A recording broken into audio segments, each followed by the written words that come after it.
சொல்லுங்க, இசப்பா அந்த 100க்கு அதிபதி ஒரு வார்த்தை சொல்லணும் போது அவன் வேலைக்கார சுகம் அடைந்தானே, உம்முடைய பிள்ளை நானு.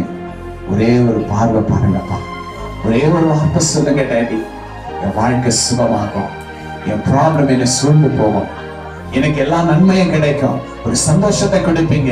என் வாழ்க்கையில என் குடும்பத்துல ஏதோ ஒரு ப்ராப்ளம் டாடி, என் தங்காச்சி பிரெக்னன்சி இல்லை, என் அக்கா கர்ப்பத்தின் கனி ஆசீர்வதிக்கல, என் அண்ணனுக்கு வேலை கிடைக்கல, என் தம்பிக்கு வாழ்க்கை கிடைக்கல, ஒரு வார்த்தை சொல்லுங்கப்பா, ஒரே ஒரு வார்த்தை சொல்லுங்க டாடி.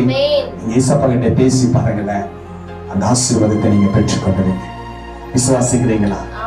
ஆமென் சொல்லலாமா? கரங்களை தட்டி ஆண்டவரை மகிமைப்படுத்தலாம். அப்ப பாருங்க, தேவனுடைய வார்த்தை இருபுறமும் கருக்குள்ள ஒரு பட்டயமா இருக்கு. அது எப்படியாப்பட்ட ஒரு ஷார்ப்பா இருந்தாலும் அதை கிழித்து கீழே தள்ளக்கூடிய வார்த்தை